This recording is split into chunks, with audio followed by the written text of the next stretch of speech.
สถานีวิทยุกระจายเสียงแห่งประเทศไทยจังหวัดลำปาง FM 97 เมกะเฮิรตซ์เสนอรายการ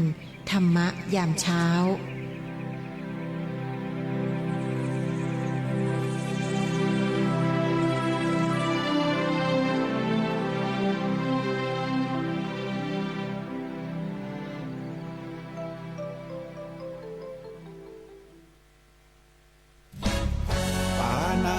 ปาตาเวรมณี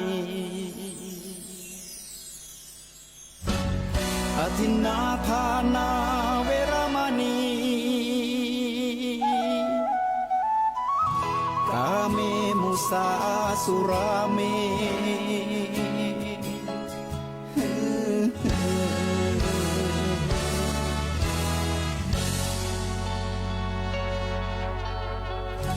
ศีลคือข้อห้ามธรรมคือข้อให้พุทธองค์ตรัสไว้ชี้ทางใจให้ภาคเพียรเบญจศีลเบญจธรรมท่องจำสมัยเราเป็นนักเรียนธรรมะไม่เคยแปรเปลี่ยนแต่เรายังจำได้มาทวงคำมันหมู่บ้านศีลห้าคือเป็นพันธะชาวพุทธทุกคนทั่วไทยสำนักพุทธขับเคลื่อนธรรมจุดเทียนสว่างที่กลางหัวใจสังคมจะร่มเย็นได้ศีลธรรมในใจต้องมีเบญจศีลว่ายังไงไหนลองท่องมาข้อหนึ่งห้ามฆ่าสัตว์ข้อสองห้ามลักทรัพย์ถึงหมากล้นยศถาบารมีถ้าขาดดีย่อมจนคนนับถือถึงเก่งกาจเหลือล้นคนเล่าลือแต่ปากซื่อใจคดก็มดดีถึงยากจนยศถาบรรดาศักดิ์กรับคนฮักมากมายในถิ่นที่ถึงต้อยต่ำยศถาบารมีจิตใจดีอยู่ที่ไหนใครก็ชื่นชมก็ขอเจริญสุขเจริญศีลเจริญธรรมจงมีแก่บรรดาศรัทธาญาติโยมสาธุชนคนดีทั้งหลายที่กำลังรับฟังรายการธรรมะยามเจ้าอูจาภาษาธรรมทางสวทลำปางในช่วงเวลา5 โมงถึง 6 โมงเจ้าในวันนี้ก็เป็นหน้าที่หรือว่าเป็นคิวของพระสงฆ์วัดบ้านไห่ศิลาทองก็จะได้นำหลักธรรมคำสอนของพระสัมมาสัมพุทธเจ้าได้มามาจาชี้แจงแสดงแนะแก่บรรดาญาติโยมสาธุชนทั้งหลายที่มีความสนใจในเรื่องของธรรมะในเรื่องของพระพุทธศาสนาของเฮาที่มีอายุมา 2,000 กว่าปีก็ถือว่ามีความมั่นคงมาโดยลำดับมาโดยตลอดก็เพราะอาศัยบริษัท4ที่เขาช่วยกันบ่ว่าจะเป็นภิกษุภิกษุณีอุบาสกอุบาสิกาช่วยกันประคับประคองช่วยกันรักษาช่วยกันนำเผยแผ่ถึงแม้ว่าต้นกำเนิดที่ประเทศอินเดียพระพุทธศาสนาของเฮานั่นก็อาจจะน้อยลงไปแต่ก็ยังมีปรากฏแห่งหลายๆประเทศ หน้าที่ยังช่วยกันรักษาช่วยกันดูแลจนถึงณบัดนี้แต่ว่าในปัจจุบันศรัทธาญาติโยมทั้งหลายพระพุทธศาสนาของเฮานี่ก็มีความสั่นคลอนพอสมควรเพราะอะไรหยังเพราะปัจจัยหลายๆอย่างส่วนหนึ่งก็คือโลกมันเปลี่ยนทุกอย่างมันเปลี่ยนไปตามกาลเวลาสังคมมันก็เปลี่ยนไปตัวเนี่ยคนนี่จะหันหน้าเข้าหาวัดหาวาหันศึกษาธรรมะนี่มันก็น้อยลงโดยเหตุที่ว่าภาวะทางสังคมสิ่งแวดล้อมต่างๆมันมาบีบเพราะมันมาบีบมาคั่นให้เฮาเนี่ยเวลาเนี่ยที่จะเข้าวัดเข้าวามันน้อยลงแม้แต่สถานที่ที่เฮาคิดว่าน่าจะนำไปเผยแพร่นำไปเข้าถึงเด็กเยาวชนโดยเฉพาะเรื่องของสถานศึกษาเนี่ยมันก็มีเวลาน้อยลงดังนั้นศรัทธาญาติโยมทุกท่านที่เฮาเป็นชาวพุทธเฮาก็ต้องช่วยกันรักษาช่วยกันสืบทอดบ่ฮือมันหายบ่ฮือมันสูญไปไหนเฮาในฐานะที่เป็นอุบาสกอุบาสิกาก็ต้องมาช่วยกันเผยแผ่มาช่วยกันที่จะเนี่ยคือพระพุทธศาสนาของเฮาเนี่ยมีความยั่งยืนมีความมั่นคงต่อไปอันนี้ก็เป็นเรื่องที่น่าห่วงเกี่ยวกับเรื่องของสถานการณ์เกี่ยวกับพระพุทธศาสนาของเฮาแต่ถ้าอู้ถึงเรื่องของอนาคตนั่นเฮาบ่สามารถที่จะไปกำหนดกฎเกณฑ์หรือจะไปฮู้ได้ว่าอนาคตมันจะเป็นจะได้ผ่องอันนี้เฮาก็บ่ต้องไปวิตกกังวลกับมันเป็นเรื่องของอนาคตมันเป็นเรื่องที่เฮาบ่สามารถจะคาดการณ์ได้เฮาก็พยายามทำสิ่งที่มันเป็นปัจจุบันเนี่ยให้ดีเรื่องของอนาคตมันจะเกิดอันยังก็ปล่อยมันเกิดไปศรัทธาญาติโยมเพราะว่ายุคสมัยบัดเดียวนี้มันมีการเปลี่ยนแปลงมันบ่เหมือนแต่ก่อนแล้วก็มีผู้ที่ได้ทำนายไว้ศรัทธาบางท่านบางคนก็อาจจะเคยได้ยินพ่องเนาะว่าต่อไปในอนาคตไปตั้งหน้าเนี่ยก่อนจะถึง 5,000 พรรษาเนี่ยมีผู้เปิ่นทำนายไว้ว่าวัดจะร่างขุนนางจะพยองเงินทองจะเป็นพระเจ้าคนเฒ่าจะกำพร้าจอมพระราจะมนหมองปีน้องจะเป็นศัตรูครูจะกลัวซิดพิษจะเป็นถูกลูกจะล่างผานคนพาลจะอหังกาคนบ้าจะเด่นดังคนมีตังคือพระเจ้าเนี่ยเปิ่นทำนายไว้นะศรัทธาญาติโยมเฮามาดูแล้วก็มันก็เป็นไปได้ทุกสิ่งทุกอย่างนี่มันเป็นเรื่องของอนาคตที่เปิ่นทำนายไว้ถามว่าวัดจะร่างมันร่างแต่ก็มันมีส่วนถึงวันนี้ไปพอตัวศรัทธาตั้งหลอบนอกก็ดีโอ้โหตุเจ้าเนี่ยวัดในต้นศรัทธาสามเณรนี่แทบจะบ่มีบ่เดียวนี่นะมันหายากถามว่าเพราะอะไรอย่างอาจจะเกี่ยวกับเรื่องของยุคสมัยโครงสร้างต่างๆมันเปลี่ยนไปคำทำนายมันก็กล่าวไว้ศรัทธาญาติโยมบางท่านบางคนอาจจะคิดว่าตุเจ้าอยู่วัดสบายสบายจะได้เนาะแต่พระเน้นลดลงตลอดปีนี้ก็ลดลงถ้าสบายจะต้องมีคนมาบวชหนักขึ้นอันนี้มีคนบางส่วนบางคนที่เป็นกล่าวเป็นอูฟังว่าทุกเจ้าวัดแต่อยู่วัดแต่สบายเนาะอย่างเงี้ยนะประมาณเนี้ยเนาะแต่ว่าเขามอง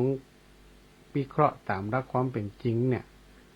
ถ้าว่าอยู่วัดสบายแล้วเนี่ย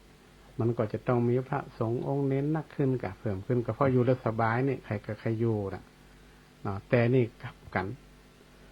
พระเน้นเท้นน้อยบัดเดียวมันลดลงไปเรื่อยๆนะลดลงเรื่อยๆวัดตั้งนอกรอบนอกเขตชนบทตั้งหลายเนี่ยเกือบทุกภาคนะก็จะมีเหลือตน2 ตน2 ตนนี่สถาจะมาค้อนอยู่ในเวียงไปกันหมดนะคอนมาอยู่ในเวียงกันตั้งนอกก็หายไปแล้วก็จำนวนมันก็ลดลงแต่บัดเดียวนี้ทุกตี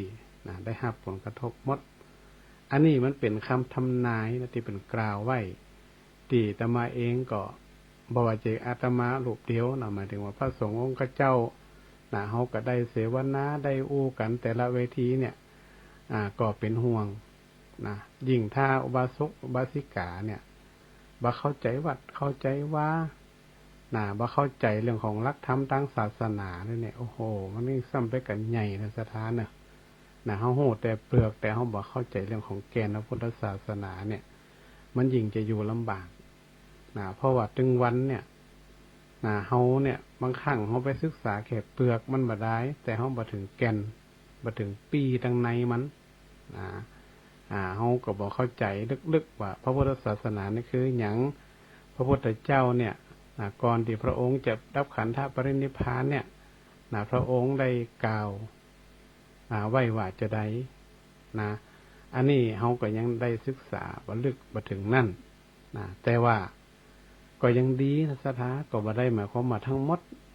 ก็อาจจะมีส่วนหนึ่งที่ยังมีความฮักความอยากจะช่วยกันรักษาพระพุทธศาสนาของเฮาโดยเฉพาะเรื่องของการมาวัดมาวานี่มันมีปัญหามาตั้งแต่ยุคโควิดสถาออนไลน์สวดมนต์ออนไลน์ปฏิบัติธรรมออนไลน์ตอนนั้นโควิดมาเนี่ยโอ้มันมีทางออกพระสงฆ์องค์เจ้าแล้วก็หน่วยงานที่มีความเกี่ยวข้องเนี่ยก็มีความกังวลว่าถ้าช่วงโควิดปี2 ปีเนี่ยถ้ามีการเผยแพร่ศาสนาแล้วเนี่ยมันก็จะลำบากก็ใช้วิธีการออนไลน์บรรยายออนไลน์ผ่องปฏิบัติธรรมออนไลน์ผ่องเทศน์ออนไลน์ผ่องออนไลน์แต่เนี่ยเฮามันติดคนไทยเฮานี่ก็แปลกอย่างนึงสถาเวลาเนี่ยอย่างนี้จะติดอย่างเฮาติดละครนั่นนี่ถ้าติดเรื่องใดก็ต้องติดแต่จนจบพอนะอันนี้ติดคำว่าติดของอาตมานี่คือเฮาเกยเวลาเปิ่นมาวัดได้แล้วมาไข่หมาเราไปเดี๋ยวนี้ยามออนไลน์ ออนไลน์ก็ได้นี่แหละมันเป็นเหตุหนึ่งที่เนี่ยอาการเผยแพร่พระพุทธศาสนาของเฮาเนี่ยมันต้องมีการเปลี่ยนแปลงถามว่าดีก็มันก็ดีออนไลน์เนี่ยมันดีดีครับเฮาอยู่ที่ไหนก็อยู่ได้เรียนได้ปฏิบัติได้ฟังได้มันได้ทุกที่แต่ความใกล้ชิดมันจะเริ่มห่างไปเริ่มห่างไปเนี่ยแล้วถามว่าวัดวาอารามเนี่ยพระสงฆ์องค์เจ้าศรัทธาญาติโยมเนี่ยช่วยกันสร้างกันแปลงถ้ามันมีคนใช้มาเนี่ยก็จะลำบากเหมือนกันไม่เคยมาวัดละบางวัดในแปลงศาลาแปลงโบสถ์แปลงวิหารหลังมาเล็กมาเล่นสถาแต่บ่มีคนมาใช้อันนี้คือเป็นเรื่องของอนาคตเนี่ยพูดถึงเรื่องของอนาคตที่มันอาจจะเกิดขึ้นไปนักกว่านี้ก็ได้หรืออาจจะบ่เกิดก็ได้ตามคำทำนายที่ธรรมะเองได้กล่าวไว้เนี่ยก็รอพอติดตามต่อไปอันนี้มันเป็นสถานการณ์พระพุทธศาสนาของเฮาที่มันเกิดขึ้นในปัจจุบันนี้แล้วก็แห่งเรื่องหนึ่งสถาวันนี้ถ้าบ่อู้ถึงเลยเนาะก็คงจะได้อยู่ที่ผ่านมาเนี่ยวัน2 วันที่ผ่านมาเนี่ยประเทศไทยเฮาโดยเฉพาะทางเหนือเฮาเนี่ยก็เกิดภัยพิบัติภัยธรรมชาติครั้งหนึ่งก็ถือว่ามีความรุนแรงที่หลายจังหวัดเจออุทกภัยน้ำท่วมน้ำป่าไหลหลากอันนี้ให้เกิดความเสียหายผลกระทบต่อวัดวาอารามที่อยู่ที่อาศัยของศรัทธาเจ้าบ้าน ก็มีการระดมช่วยเหลือกันถึงพระสงฆ์องค์เน้นตลอดจนถึงศรัทธาญาติโยมหน่วยงานราชการต่างๆหน่วยงานเอกชนก็ดีต่างก็ร่วมไม้ร่วมมือช่วยเหลือกันโดยเฉพาะจังหวัดตั้งเหนือของเฮานี่ก็หลายจังหวัดที่ได้รับผลกระทบเนี่ยบ่ว่าจะเป็นจังหวัดเชียงรายแปร่น่านพะเยานี่ก็นักตีหันนักนี่ก็ยังมีเชียงรายมีน่านมีแปร่แล้วก็มวลน้ำตั้งหลายเนี่ยมันก็จะไหลล่องไปทางใต้เนี่ยพน้องมันจะต้องไหลไปติดถ้ำคนที่รับน้ำต่อไปก็คือว่าพื้นที่ติดต่ำติดต่ำเนี่ยก็จะต้องรับน้ำก็จะได้รับผลกระทบต่อแต่ถ้าเรามีการป้องกันเรามีการดูแลมีการสื่อสารประชาสัมพันธ์กันดีๆนี่ผลกระทบหรือว่าเกิดความเสียหายมันก็จะน้อยลงอันนี้ก็เป็นห่วงเป็นใยหรือศรัทธาญาติโยมทั้งหลายเนาะก็ขอให้กำลังอกกำลังใจครับวัดวาอารามก็ดีหรือว่าศรัทธาญาติโยมที่ได้รับผลกระทบที่เกิดความเสียหายวัน2 วันที่ผ่านมานี่ก็ถือว่าเป็นภัยธรรมชาติความจริงภัยเนี่ยมันแปลว่าผลกระทบที่เกิดความเสียหายอันตรายหรือว่าเกิดความเดือดร้อนสร้างความเดือดร้อนให้กับผู้ที่ได้รับผลกระทบภัยตัวเนี้ยมันมีภัยอย่างพ่องศรัทธาญาติโยมมันมีอยู่ 2-3 ภัยภัยที่1เนี่ยเปิดห้องว่าอัคคีภัยนี่ก็หมายความว่าเกิดไฟไหม้ต่างๆมันเกิดความเสียหายเดือดร้อนก็ถือว่าเป็นวงแคบอยู่ไฟไหม้บางทีก็ไหม้บ้านหลังเดียวอีเนาะบางทีก็2 หลัง 3 หลังก็แล้วแต่ว่าเขาจะป้องกันได้ขนาดไหนภัยที่2บนห้องว่าวาตภัยนี่เกิดจากลมพายุต่างๆที่มันเกิดขึ้นในโลกเขานี่พายุก็ดีหรือว่าลมเกิดจาก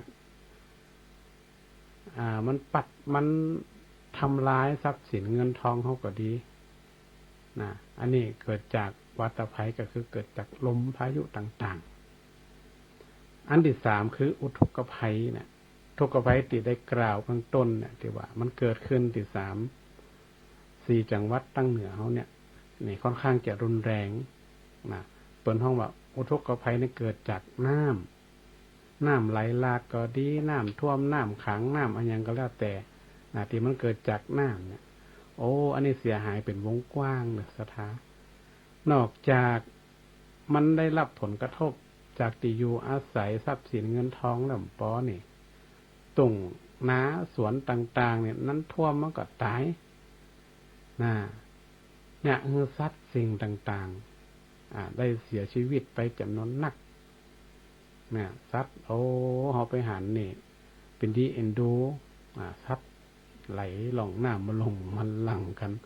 ถึงงัวถึงควายถึงสัตว์ใหญ่สัตว์น้อยเนี่ยศรัทธาก็ได้รับผลกระทบไปหมดอันนี้เป็นภัยเกิดจากน้ำอุทกภัยเนี่ยศรัทธาญาติโยมทั้งหลายภัยหมู่นี้บางครั้งมันก็เกิดจากธรรมชาติบางทีมันก็เกิดจากมนุษย์ของเฮานี่แหละที่สร้างขึ้นมาทำขึ้นมาเนี่ยให้เกิดผลกระทบดังนั้นเฮาก็การป้องกันเนี่ยมันก็ค่อนข้างจะยากเนาะภัยธรรมชาติเนี่ยมันจะป้องกันยากน้อยนึงเพราะว่าบางทีบางครั้งบางคนนี่ก็แม่อยู่มา30 ปี50 ปียังบ่เคยโหเคยหันน้ำหนักอย่างอีคำเตี้ยเนี่ยมันเป็นสิ่งที่มันบ่เคยเกิดขึ้นเฮาก็สามารถที่จะป้องกันได้ยากแต่อย่างใดก็ดีเนาะเฮาก็ต้องมีสติมีสติ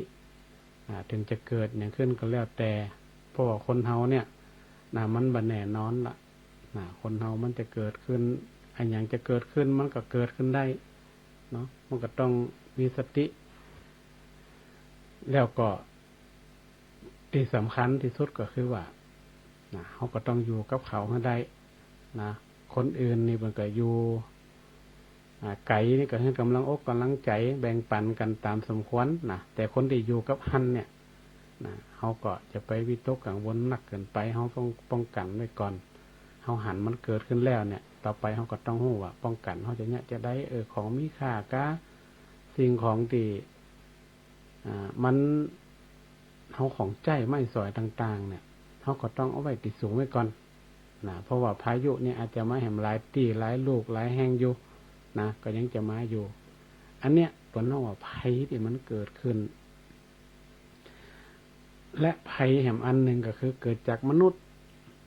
ภัยมนุษย์ภัยสังคมนั่นน่ะภัยสังคมนี่หมายถึงว่าภัยที่มันเกิดขึ้นในหมู่บ้านในชุมชนเกิดจากคนที่อยู่แล้วก็เกิดระหวาดระแวงกันเนี่ยนะบอกว่าจะเป็นเรื่องของดินฟ้าอากาศก็ดีหรือว่าเกิดจากคนเฮาด้วยกันเนี่ยนะที่มีความบ่สมดุลสมดุลของตัวเองเป็นพวกขี้เหล้าเมายาผ่องในศรัทธาญาติโยมบัดเดี๋ยวนี้คนป่วยจิตเวชก็มีนักมีหลายก็ถือว่าเป็นภัยที่อันตรายอาจจะเกิดขึ้นได้เนี่ยเขาก็ต้องป้องกันเหมือนกันเพราะเขาป้องกันตัวเหมือนกันเพราะฉะนั้นเนี่ยภัยต่างๆเนี่ยที่กล่าวยกเบื้องต้นมาเนี่ยมันเป็นภัยที่มันเกิดขึ้นได้ทุกเวลาบางทีเขาก็อาจจะไม่สามารถจะป้องกันได้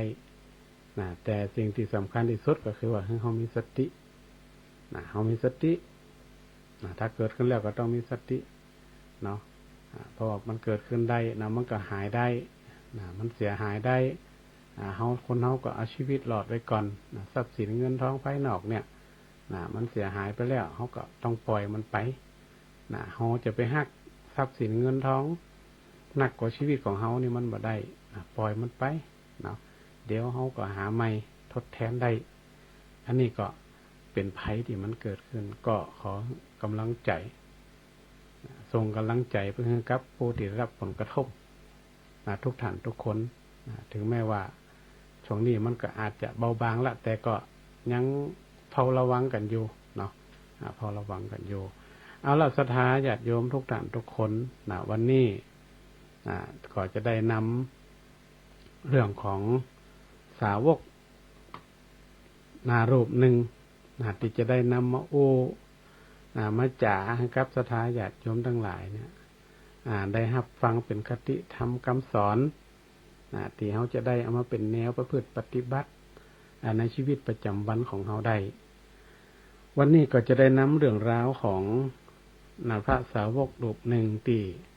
ถ้ากล่าวถึงแล้วเนี่ยศรัทธาญาติโยมจะหู้เลยว่าเป็นสาวกติดดังแล้วก็เคยมาทำเป็นละครก็มีแล้วก็ถ้าป๊อบเนี่ยเขาก็จะหู้เลยว่าอ๋อพระสาวกรูปนี้ถามว่าเป็นคนดีก็เป็นคนบ่ดีก็พอศรัทธาญาติโยมทั้งหลายเนี่ยติดตามมาฟังต่อไปสาวกวันนี้ที่จะอู้ถึงเนี่ยก็คือองคุลิมานหรือว่าพระองคุลิมานเถระเป็นบุตรของพราหมณ์ปุโรหิตของพระเจ้าประเสนทิโกศลนครสาวัตถีมีมารดาชื่อว่านางมันตานิพรามณีแต่ว่าองคุลิมานเนี่ยเกิดมาเหมือนเปิ่นสถาเกิดในเลือกของมหาโจรเกิดในเลือกมหาโจรแล้วจะได้ก็หมายความว่าตอนที่ท่านคลอดจากมารดาเนี่ยบังเกิดเหตุอัศจรรย์บรรดาเครื่องศัตราวุธยุทธภัณฑ์ในมือที่มีอยู่ในเรือนนั่นเนี่ย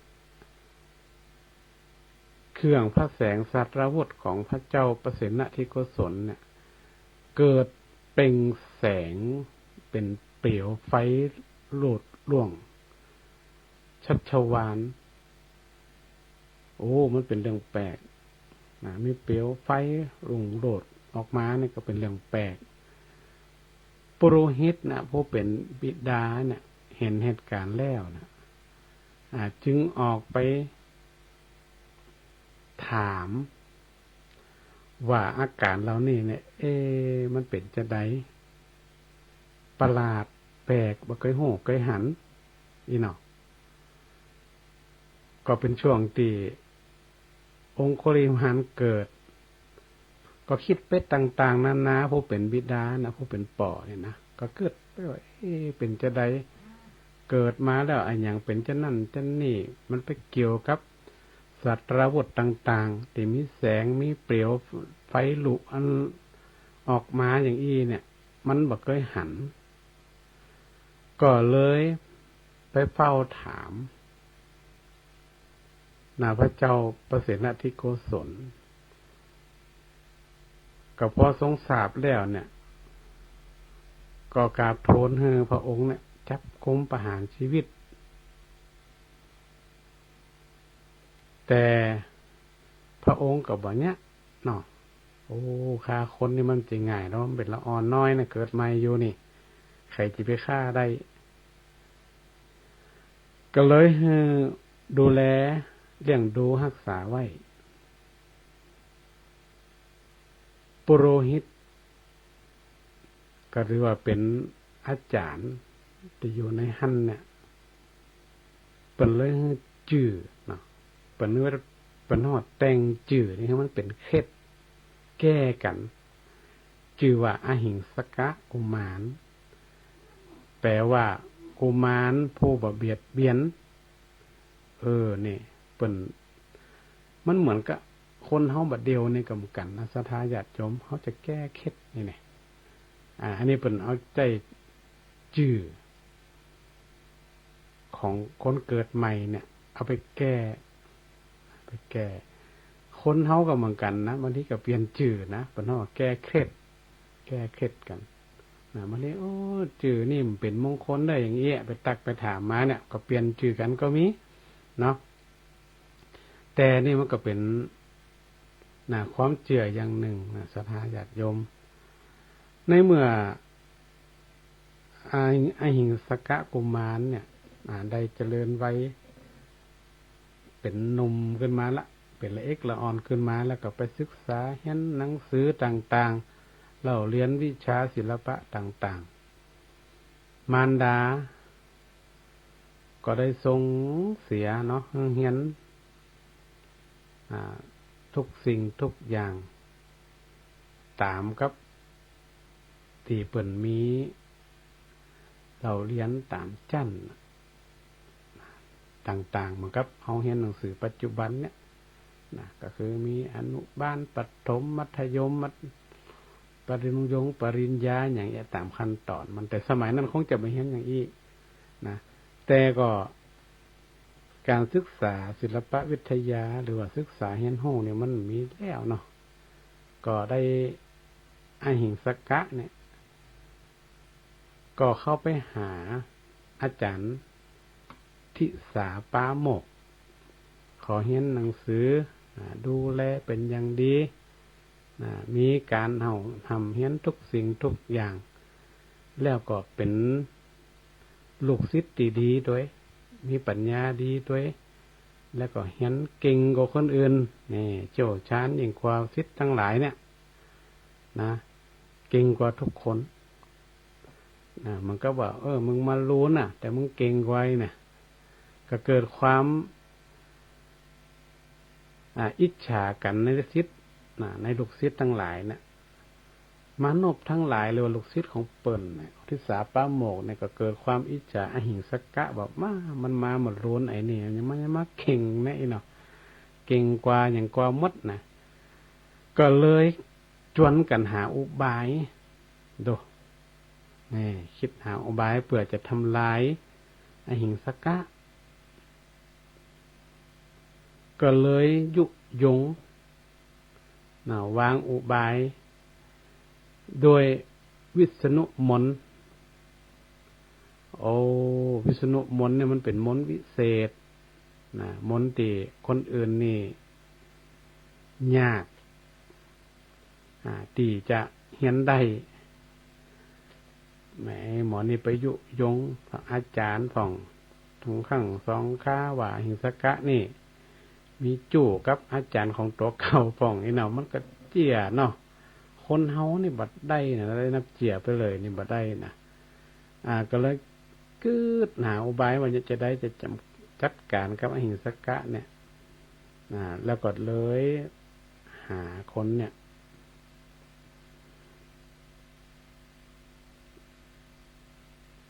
ไปออกอุบายเจ้าอหิงสกะเนี่ยไปฆ่าคนแล้วก็ตัดเอานิ้วมือมาเนี่ยพันนิ้วเพื่อมาประกอบกับวิษณุมนต์โดหิงสกะนี่บ่ฮู้เนาะโดยความที่อาจจะมาอยู่ใหม่บ่เข้าใจบ่ฮู้ในเรื่องของนึกว่าเพิ่นจะดีกับเฮาเพิ่นจะมีมนต์วิเศษให้เฮาเฮียนอย่างเงี้ยไอ้หิงสกะเนี่ยตอนแรกก็ว่ามันบ่ใจกล้าเนี่ยนะว่ากันอยู่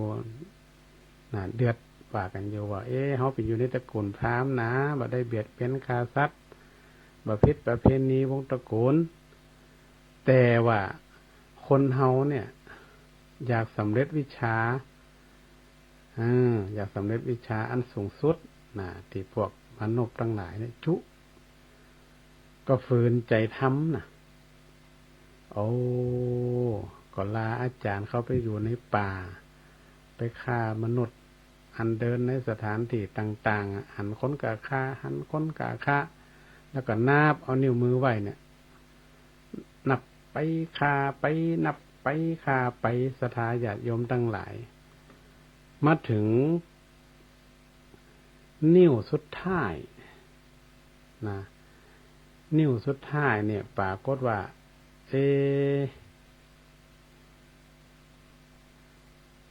อหิงสกะก็เป็นตีเรื่องหรือไปถึงคนตีหูกะได้ยินชื่อเสียงว่าองค์โคริมานนี่เป็นโจรตัดนิ้วมือเป็นพวงมาลัยหรือว่าพวงมาลาเนี่ยเป็นพวงก็เลยปากันไปไปบอกกล่าวเฝ้าพระเจ้าประเสนทิโกศลแล้วก็จะเตรียมคนเนี่ยไปฆ่ามันเป็นโจรไปฆ่าเพราะมันอันตรายไปไล่ฆ่าคนฆ่ามดก็มันจะเป็นอันตรายต่อบุคคลอื่นผู้ที่เป็นพระบิดาผู้ที่เป็นป่อเป็นบิดาเนี่ยก็ทราบว่าอันตรายแก่บุตรจึงปรึกษากับนางพรหมณีผู้เป็นเมียของเปิ้นเนี่ยจะต้องไปก่อนไปบอกไปห้ามว่าไปห้ามบ่ให้ลูกเนี่ยละเห็นไหมได้ทราบความถึงพระพุทธเจ้ากลัวว่าถ้าแม่ขององค์โคลิมานไปห้ามเนี่ยกลัวเปิ้นบ่ฟังกลัวเปิ้นจะฆ่าแม่พระพุทธองค์ก็กลัวว่าเกิดการฆ่าป่อฆ่าแม่เกิดขึ้นมาตุขาดพุทธเจ้าก็เลยรีบเสด็จไปที่อยู่ขององค์โคลิมานก็พอดีแม่มันก็มาพอดีต่างคนต่างมาถึงที่แรกแม่ก็บอกว่าบ่ฮื้อเนี่ยบ่ฮื้อฆ่าจะได้ก็บ่ฟังพอพระพุทธเจ้าเสด็จมาถึงเนี่ยองค์โคลิมานเนี่ย ก็หันมาหาตั้งพระพุทธเจ้านี่โอ้ว่าเนี่ยก็ได้นิ้วของพระพุทธเจ้าพอรอองคุลิมานน่ะโดนอันเปิ้นห้องว่าความหลงเนาะความอยากเนี่ยมันครอบงำเนี่ยกิเลสน่ะภาษาบ้านนอกกิเลสมันครอบงำอยากได้บรรลุธรรมบรรลุวิษณุมนต์น่ะก็หันมาว่าจะไล่ตัดเอานิ้วมือพระพุทธเจ้าน่ะไล่จะได้กระตึ้งตันเนาะไล่จะได้กระตึ้งตันหล่นจะได้กระได้100 เม็ดกระได้1,000 เม็ดกระตึ้งตันนะก็บอกว่าพระพุทธเจ้าว่าหยุดก่อนเนี่ยพระพุทธเจ้าเนี่ยก็เลยตัดออกไปว่าเฮาหยุดกระทำแล้วแต่ท่านน่ะยังบ่หยุดนี่นะมันยังว่าพระพุทธเจ้าอยู่ก็เห็นโล่นอยู่อีเนาะยังบ่ว่าหยุดสมณะนี่จะได้นี่จุโกหกนี่นะแต่ว่าด้วยที่พระพุทธเจ้าเนี่ยเป็นผู้ที่มีปัญญาก็ใจวิธีเสียงนุ่มนวลบอกให้องค์โคริมานว่าสิ่งที่เฮาหยุดนั่นน่ะคือหยุดทำอันเป็นบาปเป็นกรรมที่มันเป็นอกุศลแล้วแต่ส่วนเจ้านั่นน่ะยังบ่หยุดยังไล่ฆ่าคนไล่ทำร้ายคนอื่นอยู่อย่างนี้เนี่ยประมาณเนี่ยแต่ด้วยเสียงของพระพุทธเจ้าเนี่ยโอ้เสียงเป็นม่วนเนาะถ้าจะม่วนเด้อสถาสมัยนั้นนะเสียงนี่ถ้าจะม่วนโอ้กริมานได้ยินจะอันเองสะดุดนะสะกึดใจเลยโอ้เปิ้นฮ้องได้สติก็เลยหยุดนึกคิดสวะสัตราวุธทั้งหลายเนี่ยแล้วก่อนเอานิ้วมือที่เป็นพวงมาลัยเนี่ยออกขวางลงไปถามกราบทูลพระพุทธเจ้าดูสถาคนเฮานี่นะกว่าจะได้สติได้เนี่ยมันจะธรรมดานะโอ้ก็เขาคิดว่าองคุลิมานน่ะไปไล่ฆ่าคนมาแล้วเนี่ย999แล้วนะจะถึงว่านะแต่ปัจจุบันเป็นนิ้วต่อคนโหหรือว่าเอาถึง10 นิ้วมาหัวเอากับหัวละแต่ว่า999นะเกือบพันเกือบจะบรรลุแล้วฆ่าคนมาขนาดนักแขวพระพุทธเจ้าน่ะอูตะเอะว่าเฮาน่ะหยุดแล้วหยุดทำความชั่วน่ะทำบาปทำกรรมนะเฮาหยุดแล้วแต่เจ้านั่นน่ะยังบ่หยุดนี่นะแค่ได้ยินแต่อิ่มและสะอึกน่ะสถาจากท่านก็เลยขอบวชเป็นพระสงฆ์ในพระพุทธศาสนามันแน่นอนที่สุดในศรัทธาการขอเข้าบวชในพุทธศาสนานี่มันก็บ่ง่ายนะพระพุทธเจ้าก็บวชเสร็จแล้วป่าก็รอก่อนตอนไปทำกิจวัตรนี่กะไปบิณฑบาตนี่กะโอ้เจ้าบ้านเจ้าเมืองหันใส่โอ้องคุลิมานพระองคุลิมานมาบิณฑบาตกลัวกันน่ะกลัวกันวิ่งหนีกันบ่ได้ใส่บาตรใส่เบิดนะกลัวกันหมดน่ะโอ้เขาก็ยังอาจจะมีแผ่วว่าโอ้มลังปอมาบวชก้าอย่างนั้นอย่างนี้น่ะโอ้ปรากฏว่าคนทุกคนเนี่ยก็หวังประทุษร้ายองคุลิมานไปเตี่ยวไปบิณฑบาตไหนไปตีไหนมีแต่คนโจดถ้าบรรเฮาก็ว่าด่าเนาะด่ากันเส้งแสว่าฉันนั่นว่าฉันนี่อันยังจะได้เป็นโจรอย่างนั้นอย่างอีมาอย่างนั้นอย่างอีเนี่ยมันก็โอ้หลายอย่างเนาะโอ้ถ้าเป็นคนเฮาสมัยเดี๋ยวนี้ก็ปะท่อนุ่งหลังได้จะเบิ่งฮื้อนั่นน่ะจะเบิ่งฮื้อบวชได้บ่ฮู้เนี่ยถ้าเป็นคนสมัยมาเดียวแต่ว่าโจกของท่านอย่างหนึ่งองคุลิมานนี่ก็คือมีกัตถาสถาเนี่ยคือขอดบทง่ายและคำว่าขอดบทง่ายนี่เขาอาจจะหญิงมีคันเนี่ย อาจจะเกิดความกลัวด้วยโมโหเนาะ ก็เลยหันปุ๊บเกิดลูกง่ายขึ้นอีกเนี่ยอันนี้เขาก็คิดเป็นคำที่ว่าสันนิษฐานอีกนะแต่ก็เปิ้นก็มีคาถาที่ให้คนมีคันเนี่ยที่ให้เกิดลูกง่ายมีคันกับมีคันก็ดีเนี่ยเนาะเอาไปใจได้อย่างเงี้ยนะใจได้ดังนั้นเรื่องขององคุลิมานเนี่ยก็ข้อดีของเปิ้นก็คือว่ายังมีโจกน้อยหนึ่งก็คือว่าเปิ้นมีคาถาตีว่าไปพรมใส่ไม่ยิงแล้วเนี่ยก็จะเนี่ยขอดลูกง่ายนะอย่างที่ธรรมสันนิษฐานตะกี้เนี่ยอาจจะเกิดด้วยความกลัวอย่างโมโหแล้วเนาะ มันอาจจะกลัวตัวเนาะว่าเป็นโจรเป็นหยังเนาะก็เกิดความกลัวตัวหรือว่าอาจจะเป็นเรื่องของผสมผสานกันไปเนาะอาจจะเป็นความเชื่อตัวนะ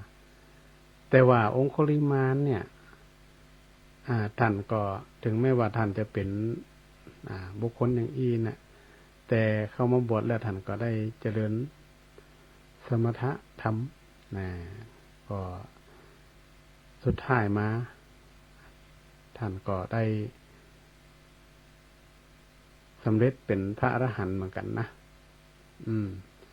เป็นอรหันต์เหมือนกันก็อยู่มาเหมือนก็ได้ถึงแก่ดับขันธ์ปรินิพพานไปนะ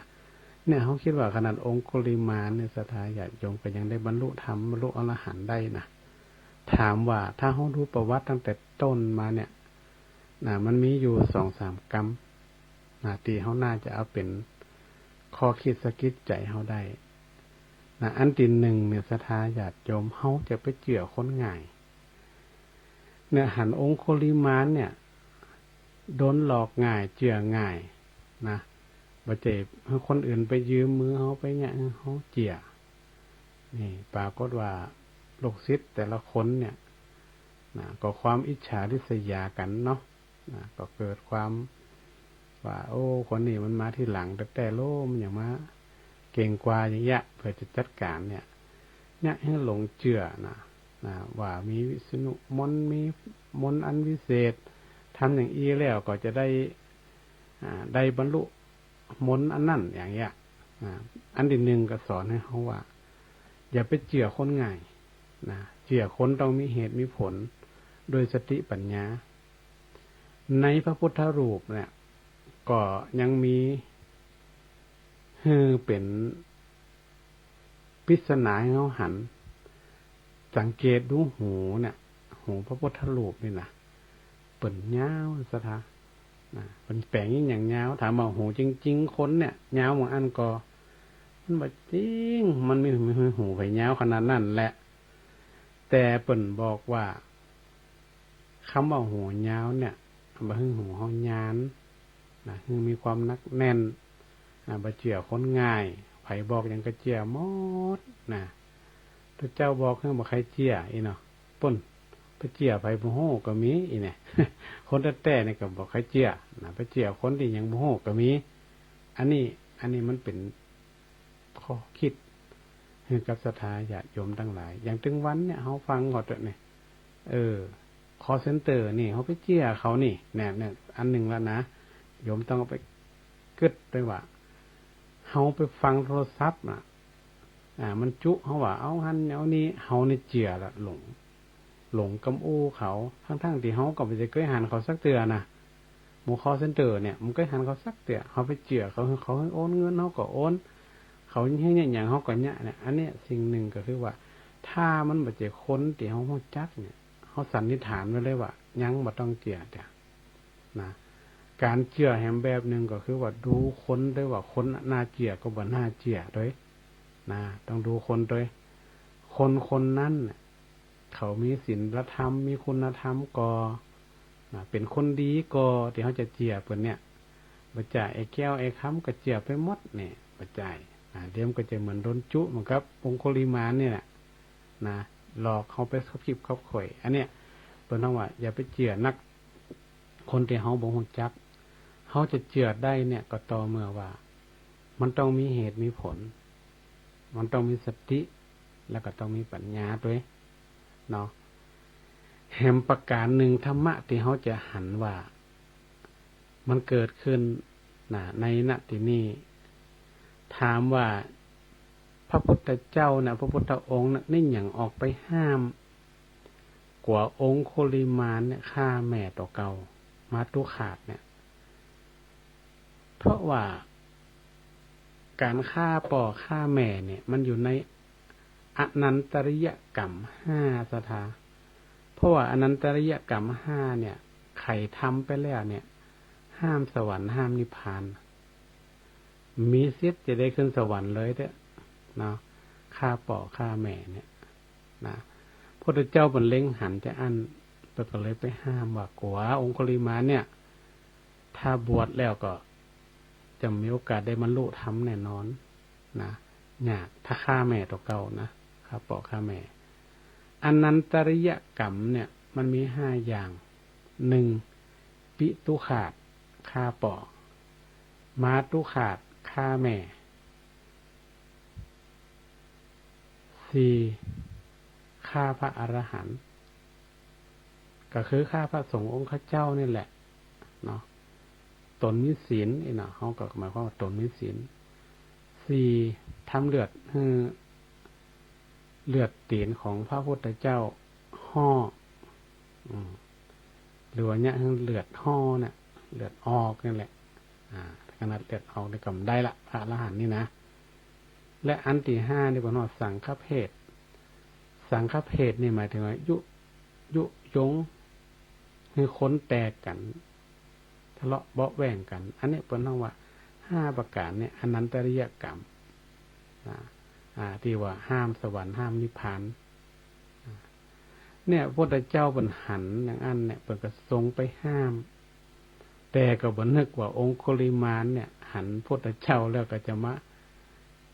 จะมาฆ่าพระพุทธเจ้าแทนเนี่ยที่จะฆ่าแม่นะอันนี้แหละเป็นธรรมะที่ศรัทธาญาติโยมทั้งหลายนะเฮาควรเอาไปพินิจพิจารณาโดยเฉพาะเรื่องของอนันตริยกรรมของสังฆเพศเนี่ยนะการยุยงกันสร้างความแตกแยกกลุ่มมึงกลุ่มกูของหมอนั่นของหมอนี่อันนี้มันเจคนของเฮาอันเนี้ยในหลักพุทธศาสนาเนี่ยมันก็อยู่ในเรื่องของอนันตริยกรรมนะถือว่าเป็นกรรมนักนะเป็นคุรุกรรมเป็นกรรมนักเพราะฉะนั้นเนี่ยศรัทธาญาติโยมคิดว่าฆ่าป่อฆ่าแม่เนี่ยบาแต้มว่าใครคงจะบ่ฆ่าแหละเนาะถ้าบ่พิษเราเมายาหรือว่าบ่ลงพิษอย่างแต่เนี่ยคงจะเนี่ยขนาดนั้นฆ่าพระอรหันต์เนี่ยพระสงฆ์องค์เจ้าเนี่ยถือว่าเป็นพระผู้ที่มีศีลมีศีลก็คงจะบ่มีไผที่จะไปคิดฆ่าคิดปองร้ายถ้าเป็นศัตรูเป็นปรปักษ์กันมาก่อนเนี่ยคงจะบ่มีเนาะพระที่เป็นปฏิบัติดีปฏิบัติชอบอันนี้คือพระอรหันต์พระผู้ทรงศีลนั่นเองอันที่4ก็คือเรื่องของการทำเลือดตีนของพระพุทธเจ้าห่อเหมือนกับเทวทัตที่เคยทำไว้และประการสุดท้ายเนี่ยสำคัญก็คือเรื่องของการสังฆเพศการยุยงให้พระสงฆ์ทะเลาะกันแตกกันก็ดีเนี่ยมันมีมาแล้วมันไม่ใช่ว่ากับพระสงฆ์อย่างเดียวเขาก็รวมถึงเจ้าบ้านเขานี่แหละไปยุยงกันให้คนนั้นแตกคนนี้แตกคนนั้นอันนี้ก็อันตรายสร้างปัญหาสร้างความเดือดร้อนให้กับคนอื่นอันนี้เป็นห้องว่าเป็นกรรมนักจะไปเนี่ยจะไปทำศรัทธาญาติโยมเนาะดังนั้นเรื่องของการความเชื่อกับการศรัทธาการเชื่อเขาก็ต้องเชื่อด้วยเหตุด้วยผลด้วยสิ่งที่มันเป็นบนห้องว่ามันต้องมีมูลเนาะบ่ใช่ว่าคนอู้มากกับเชื่อเลยนี่มันใจละเขาก็ต้องฟังโดยที่เปิ่นมีเหตุมีผลฟังแล้วมันอู้กันได้ก็อู้กันได้เนาะ บ่เจียว่าเจียเลยอู้หยังมันก็เจียหมดเข้าใจถ้าอย่างนี่เฮาเนี่ยลำบากนะกำอูกำจ่าคนเฮาเนี่ยโอ้บางทีเขาลำบากเนี่ยเขาอู้ดีก็เฮากะแต่ลองเฮาลำบากแล้วเขาอู้ด้วยเฮานะอันนั้นศรัทธาญาติโยมต้องระมัดระวังนะเรื่องนี้นะเวลาเขาลำบากเนี่ยโอ้ดีหมดโอ้ก็เฮาเนี่ยจะได้หมดนะแต่ว่าเวลาเฮาลำบากมาเนี่ยมันเกิดไปเปิ่งปะอาศัยกันบ่ได้อันนั้นเฮาก็ต้องระมัดระวังการอู้การจาของคนเนี่ยจะไปนับเจียแล้วก็ตีสำคัญที่สุดก็คือว่าเกี่ยวกับหลักของศาสนาเฮานี่แหละที่สำคัญที่สุดเนี่ยเฮาก็จะไปนับจะเอาอันนั้นมาอันนี้มาบางคนเอามาสูนกันหลายอย่างซะนะเนาะเจียอันก็เอาอันนี้ก็เจียอันนั้นก็เอาเนี่ยมันหลายอย่างลงไปมันอยากให้เฮาสับสนเรื่องของศาสนาเพราะฉะนั้นเนี่ยที่เฮาได้เกินกันมาข้างต้นเนี่ยศรัทธาว่าพุทธศาสนาของเฮาเนี่ยมันดีอยู่แล้วแต่เฮาจะเนี่ยจะใดที่เฮาจะรักษา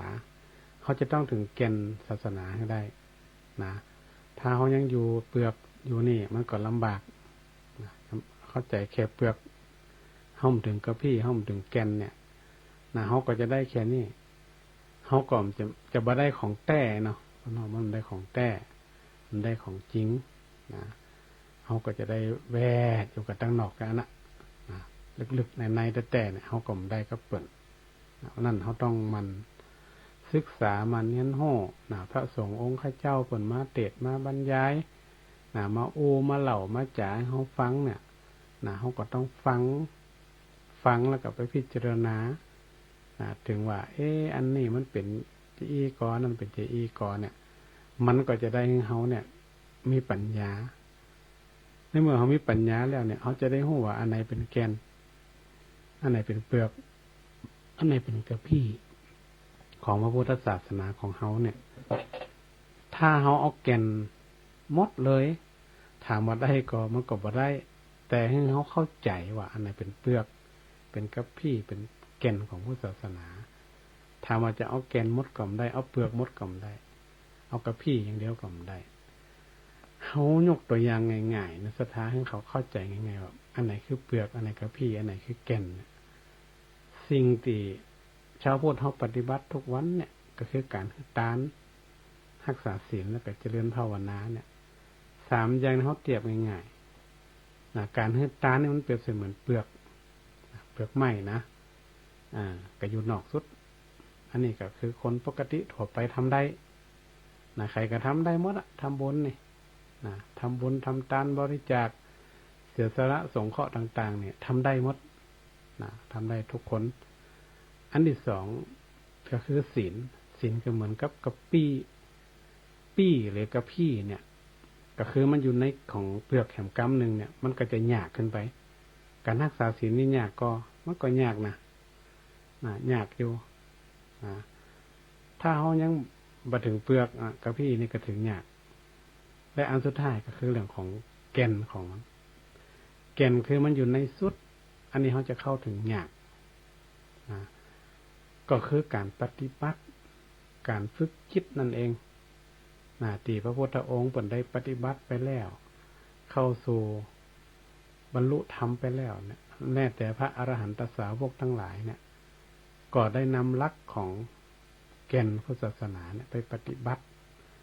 แต่ถ้าเรามองถึงยุคสมัยปัจจุบันนี่ศรัทธาถามว่าจะเอาแก่นหมดได้ก็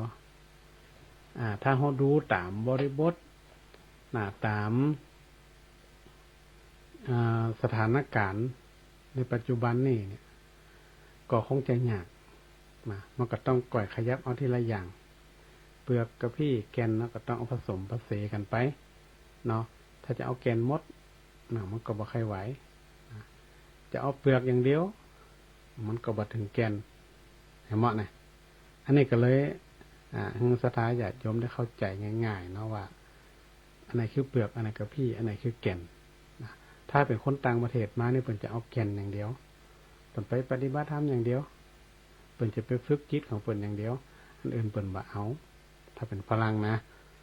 แต่คนไทยเฮาก็ต้องผสมผสานไปศรัทธาญาติโยมต้องผสมผสานรวมไปจะเอานั่นเอานี่อันนี้ก็สรุป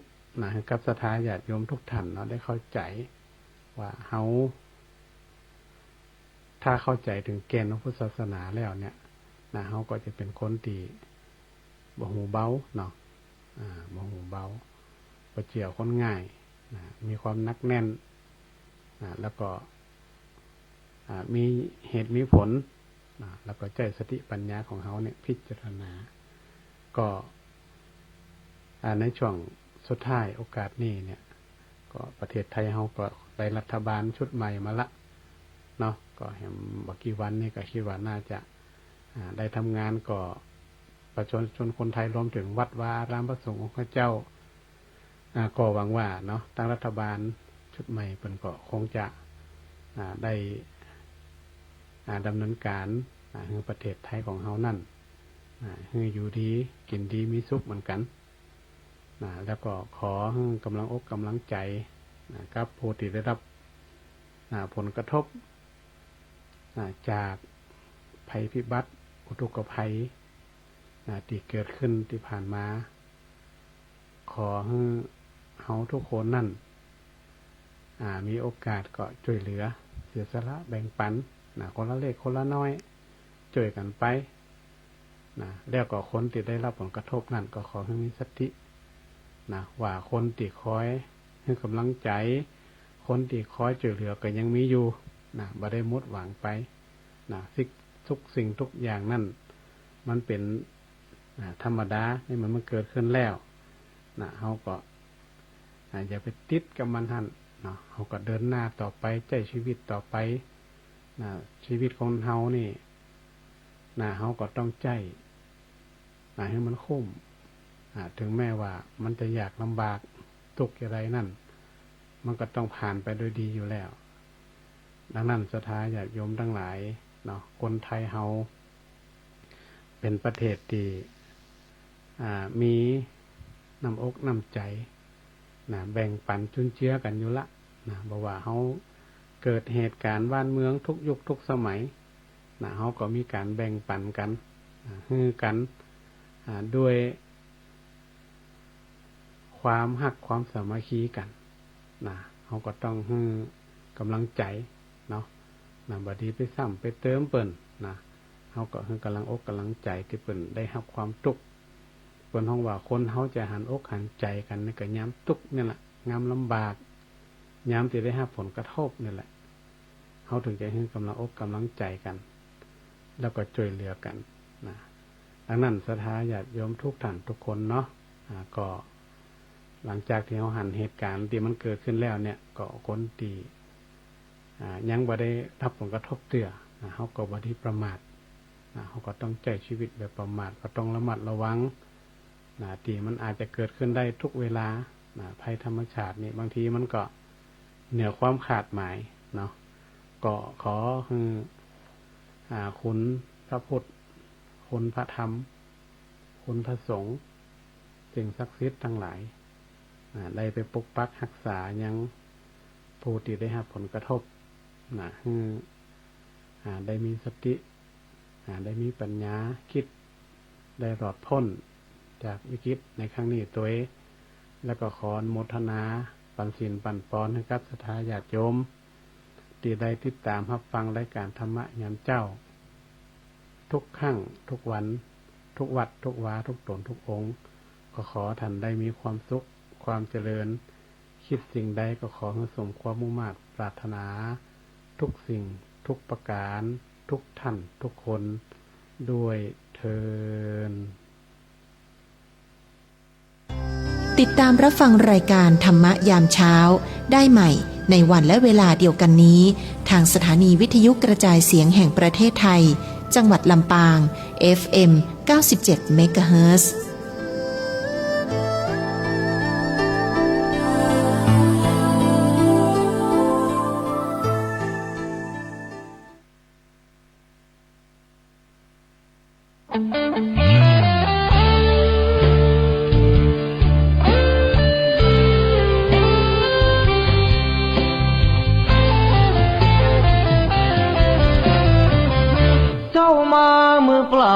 จะเอาอะไร เมื่อตอนเจ้าไปเจ้าก็ไปมือเปล่าเช่นกัน ชื่อเสียงหยดลาบหากเอาไปไม่ได้สักอัน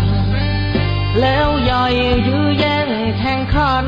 ก็ป่วยกันฆ่าฟันตัดรอน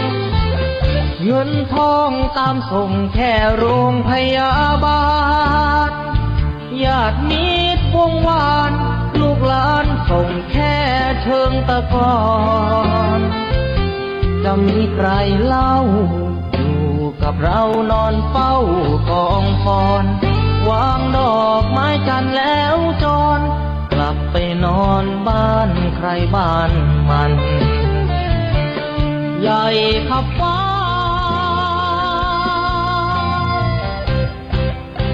แต่ยังเล็กกว่าฟ้าลงตึกโตโอทงสุดท้ายนอนลงเหมือนกันไปไม่กลับหลับไม่ตื่นฟื้นไม่มีวันชีวิตหลังความตายนั้นนรกสวรรค์ยังรอบาปบุญดีชั่วติดตัวเมื่อตายเงินทองมากมายคนเอาไปไม่ได้หรอกน้อร่างนอนแน่นิ่ง เตือนภัยในทุกช่วงข่าว ทางสถานีวิทยุกระจายเสียงแห่งประเทศไทย FM 92.5 MHz NBT 2 HD และช่องทางออนไลน์เพจสถานีวิทยุกระจาย